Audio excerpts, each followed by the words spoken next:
living room window watching leaves slide across the sidewalk while the sky dimmed into a pale gray, thinking of nothing important, only enjoying the stillness. Until she heard the sound of the front door open later than usual and sensed, without any clear reason, that the stillness was about to end. Her son Ethan stepped inside, tall, thoughtful, his jacket half-zipped, his movements quick as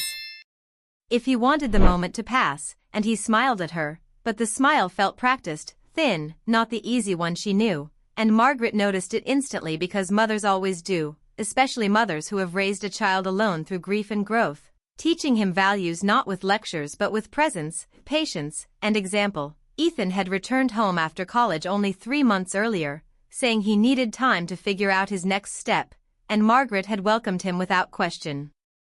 Proud of the man he had become, polite, gentle, careful with words, and confident that the respect she had taught him was rooted deeply enough to guide him even in confusion, yet that night something in his eyes looked unsettled, as if he were carrying a thought too heavy to speak, and when Margaret asked how his day had been, he answered quickly, "Fine," then moved toward the stairs before she could ask more, leaving behind a silence that felt sharper than his words. Margaret told herself not to overthink it, reminding herself that young adults change, that distance is natural. But as she turned back to the window, a memory surfaced uninvited, one of her late husband reminding her years ago that intuition is often truth knocking softly, and she felt a small ache in her chest, not fear, not anger, but a quiet awareness that something important was beginning. Over the next few days, that feeling grew stronger as small details refused to fit together. Ethan spending more time on his phone, stepping outside to take calls, laughing softly and then going quiet when she entered the room, and Margaret, who respected privacy, tried to ignore it, yet she could not ignore the way her own life seemed to tilt slightly, as if she were standing on ground that had started to shift. On Wednesday afternoon, while organizing returns at the library, Margaret received a call from Claire Bennett, her closest friend for over a decade, and the sound of Claire's voice alone made Margaret pause because it carried a strain she had never heard before, tight and careful, like someone choosing each word as if it might break something fragile. And when Claire asked if they could meet later, just to talk, Margaret agreed without hesitation, unaware that this conversation would pull the thread that unraveled everything. They met at a small cafe near the river, a familiar place filled with soft music and quiet conversations, and Claire arrived early, her coffee untouched, her hands folded together as if holding herself still, and as Margaret sat down, she noticed how Claire avoided eye contact, how her shoulders were tense, and before Margaret could ask what was wrong, Claire took a slow breath and said she needed to be honest, not because she wanted to be, but because not being honest was hurting everyone. The words came carefully but clearly as Claire explained that Ethan had grown close to her over the past few weeks, that it had started with long talks about life, grief, and feeling lost, conversations that felt harmless at first, even supportive, but had slowly crossed into something heavier, something emotional, something that made Claire deeply uncomfortable and deeply sad, and Margaret listened without interrupting, her face calm while her mind raced, trying to understand how two people she trusted completely could have stepped into such a fragile space. Claire insisted that nothing improper had happened, that she had stopped the conversations once she realized the direction they were taking. But Ethan had confessed feelings, emotions he did not fully understand, and that confession alone had shattered something sacred, not because of romance, but because of the meaning behind it, the line it crossed, the trust it bent. Margaret felt the weight of the moment settle over her slowly, not like a storm, but like a heavy fog, dulling sound, dulling thought, and she realized that the pain she felt was not jealousy or betrayal in the usual sense, but grief for a boundary that had been touched without care, a boundary she believed protected both love and respect. When she returned home that evening, the house felt different, quieter, as if the walls themselves were listening, and Ethan was sitting at the kitchen table, waiting, his hands folded, his face pale. And Margaret understood then that this was not a misunderstanding or rumor but a truth already acknowledged, already real. She did not speak right away, choosing instead to sit across from him, feeling the years between them stretch and fold at the same time, remembering him as a child who once asked her why some rules mattered even when no one was watching, and how she had answered that rules exist to protect what we love, not to control it. As Ethan looked up, guilt written clearly in his eyes, Margaret felt the first quiet break inside her. Not loud, not dramatic, but deep, and in that moment she knew that the peace she had felt only days earlier had been real, but fragile, and that its ending marked the beginning of a truth she could not turn away from, no matter how painful it would be to face. The days after that evening moved quickly, not in events but in emotion, as if time itself had decided to rush forward while Margaret struggled to keep her balance, and the house that once felt safe now felt careful, filled with pauses and half-spoken words, because although Ethan remained polite and present, there was a distance in him that felt heavier than silence, and Margaret sensed he was waiting for her to speak first, to name what both of them already knew, yet she needed clarity before confronting him, so she reached out to Claire again, asking for honesty without protection or softness, and when they met the second time, Claire spoke openly, explaining how the bond with Ethan had formed slowly, how shared loneliness had turned into long conversations, and how admiration had quietly slipped into attachment before either of them fully noticed, and Margaret listened with a steady face while inside her heart struggled to understand how affection, when left without limits, can grow into confusion even without intention. Claire admitted she felt seen and valued during a time when she herself was rebuilding after divorce, and Ethan, searching for direction and identity, found comfort in someone who listened without judgment, but comfort had shifted into emotional dependence, and that shift was where the line broke, because Margaret realized that while no rules had been spoken, the meaning of those relationships was clear, and once crossed, even gently, they leave marks. When Margaret returned home, she chose not to delay the conversation any longer, because silence had begun to feel like permission, and she found Ethan in the backyard, staring at the sky as if answers might fall from it, and when she called his name, he turned slowly, already bracing himself, and she told him she knew everything, not in anger, not with accusation, but with calm honesty that left no room for denial. Ethan spoke quickly then, words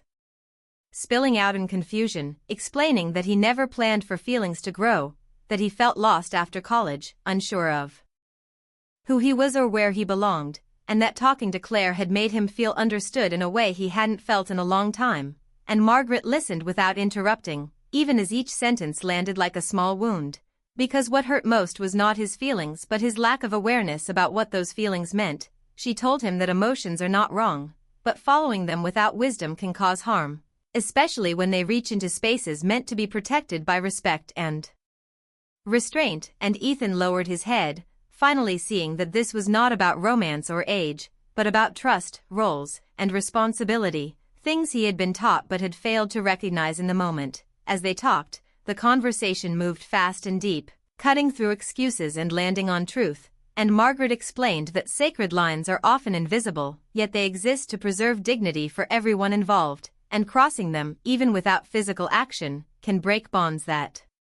take years to rebuild, and Ethan admitted he felt ashamed, not because he had been rejected, but because he realized how his actions placed emotional weight on others without considering the cost. Later that night, alone in her room, Margaret reflected on how easily loneliness can disguise itself as connection, and how even good people can make painful mistakes when searching for meaning, and she felt a deep sadness, not just for herself, but for Ethan, who was learning a hard lesson far earlier than he expected. The following days were marked by quiet understanding rather than tension, as Ethan took responsibility by creating distance, stepping back from all contact with Claire, and focusing instead on rebuilding trust at home. And although Margaret appreciated the effort, she knew that understanding did not erase impact, because once a line is crossed, the relationship on the other side is never quite the same. Still, she chose patience over punishment, believing that growth comes not from shame but from reflection, and as mother and son moved through those days, they both understood that something essential had been damaged, but also that acknowledging the truth was the first step toward healing. Even if the path forward remained uncertain and fragile, the conversation that came next was inevitable, and it arrived on a quiet evening when the sky was painted in soft shades of orange and purple, the kind of sunset that usually brought peace but that day carried tension instead, as Margaret asked Ethan to sit with her at the kitchen table, the same table where years ago she had helped him with homework and celebrated small victories, and as they faced each other, the weight of unspoken words hung heavily in the air, thick and palpable, while Ethan shifted in his chair, his fingers tracing the edge of the table nervously, and finally he spoke, his voice low and uneven, explaining that he never meant to hurt anyone, that he had been searching for connection, understanding, and support after the uncertainty of college and early adulthood, that Claire had been someone who listened without judgment, and that over time, feelings had grown in ways he hadn't planned, emotions he didn't fully understand, and guilt that now felt overwhelming. Margaret listened carefully, her expression calm yet full of the quiet gravity that only a parent with years of experience could carry, and she chose her words deliberately, saying that feelings themselves are natural, but acting on them without awareness or consideration of boundaries can cause real pain, especially when those feelings involve people and roles meant to be protected, roles defined not by laws but by love, trust, and respect. And Ethan nodded, tears forming in his eyes as he realized the depth of what he had done, the unintentional but very real emotional consequences of crossing a line that should have remained sacred. She explained that growth comes not only from freedom to feel, but from understanding the responsibility that comes with those feelings, that relationships carry weight, and that sometimes restraint is the truest form of love, because it protects others and preserves trust. And Ethan, hearing her words, began to see clearly how carelessness in emotion could fracture relationships even without any physical act, and he admitted aloud that he felt ashamed, not for his feelings themselves, but for the confusion, pressure, and pain those feelings had caused, and for the way he had stepped into spaces he hadn't yet earned, spaces that required maturity he was still learning to develop. As they talked, Margaret encouraged Ethan to reflect on his actions, to understand that recognition and accountability are necessary steps in healing, that admitting a mistake is not weakness but the first part of building integrity, and that sometimes the hardest lessons arrive quietly but leave marks that shape character permanently. And Ethan listened, slowly absorbing each thought, feeling the weight of responsibility settle on his shoulders in a way that was both humbling and clarifying, while Margaret felt the mixture of sadness and hope that comes when a parent witnesses a child confronting the consequences of emotional missteps, realizing that guidance is now more important than correction, and empathy more than discipline. The conversation flowed naturally, though fast, moving from regret to understanding, from shame to clarity, with Margaret offering wisdom without accusation, explaining that emotional boundaries exist to protect both hearts and trust, that love without insight can unintentionally harm, and that sometimes saying no, stepping back, and allowing distance are the bravest acts of love a person can take. And Ethan nodded, tears rolling down silently, finally seeing that the moment he had crossed the line was not the end but a turning point, an opportunity to learn how to respect others while understanding himself. And he promised quietly, with sincerity, to carry this lesson into the future, to rebuild trust carefully, and to honor the relationships around him with thoughtfulness. That night, the house was quiet, but it was no longer tense, filled instead with the weight of hard-earned understanding. And as Margaret prepared for bed, she reflected on the complexity of love and human emotion, on the subtle ways mistakes can happen when hearts are vulnerable, and on the quiet strength it takes to forgive without forgetting. While Ethan stayed in his room, thinking deeply, feeling both the sting of regret and the first glimmer of personal growth, and in that shared silence, mother and son understood that their bond, though shaken, had not been broken, and that the road to healing required honesty, patience, and the courage to face feelings with clarity, responsibility, and love. Time moved forward slowly yet insistently, as if the house itself was adjusting to the new reality that had settled over Margaret and Ethan. And in those weeks that followed, the tension that once hung thick in the air gradually transformed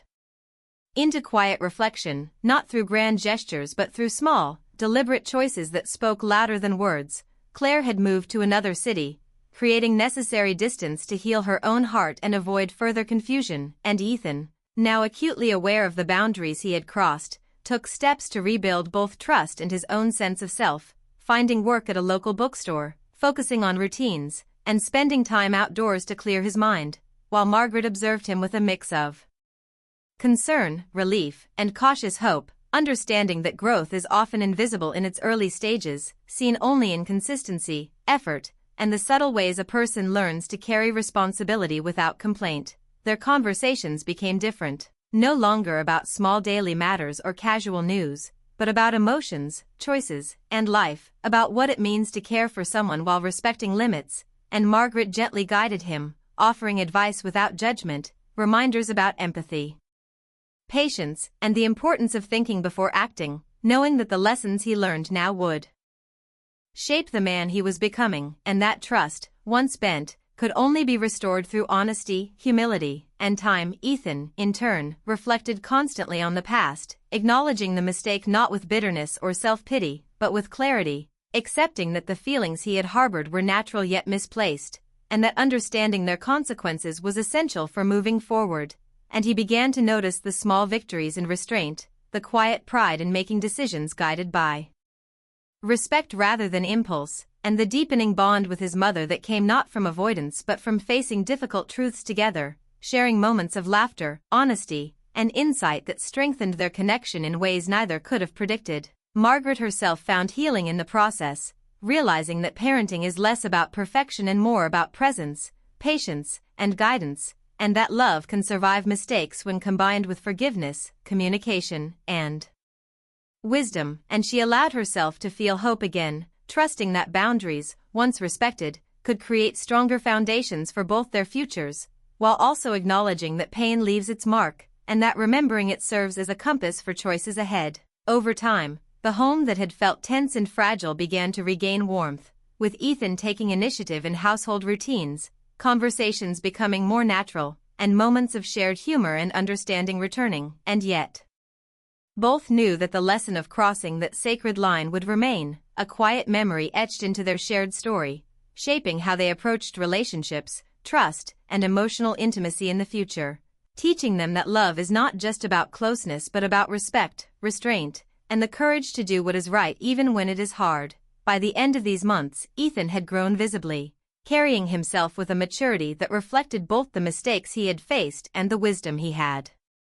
gained, and Margaret, observing this transformation, felt a mixture of pride, relief, and lingering sorrow, understanding that some wounds heal slowly, but that healing itself can create depth and strength, a bond fortified not by perfection but by honesty, reflection, and resilience. And in that quiet, steady rhythm of life, they both recognized that what had once threatened to fracture their connection had instead become a foundation for trust, understanding, and a more conscious, thoughtful